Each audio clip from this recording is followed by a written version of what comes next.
Say yes, or state no. Pick one or the other, make up your mind, simply do it, although merely reading those words which makes you hyperventilate. In the event you laugh or cry or run for the hills? You cannot decide. As from the new memoir Can't Help Myself by Meredith Goldstein, you cannot do so on your own.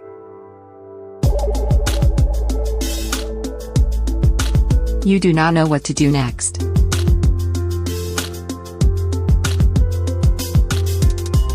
Breaking up is sometimes like ripping off a bandage, other times, love takes on a life of its own.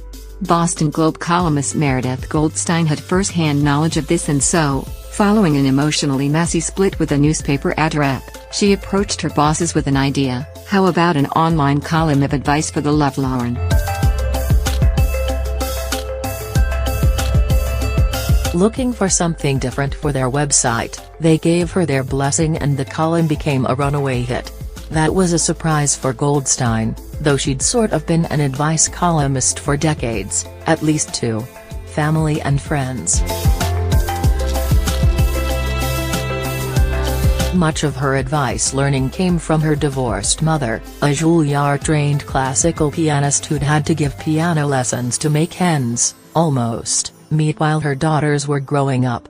When she wasn't helping her mother's love life, Goldstein's talents were tested by her sister, who preferred big experiences and excitement.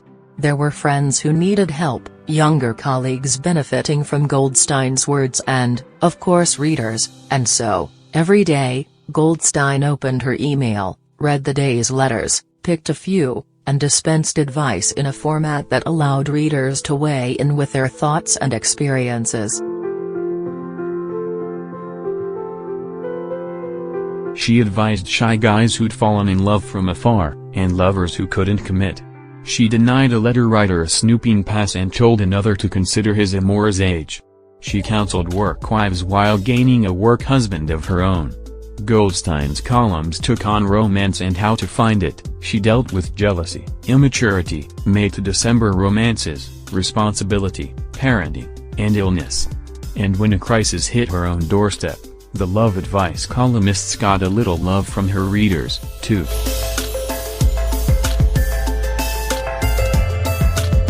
Let's just get this out there, Can't Help Myself is cute. It's like binge-watching Friends on TV, or like finding a pile of your babysitter's club books from 8th grade. It's like a grown-up version of a pajama party with your BFF. It's cozy. Quite the contrary, author Meredith Goldstein is serious about love in her job and her readers, and that comes out clearly in this memoir. She's also seriously funny when she pulls her family and friends into her story. As for the crisis inside, it's a rolling arch that cradles this book with love and exasperation, but mostly love. You need to find out more yourself.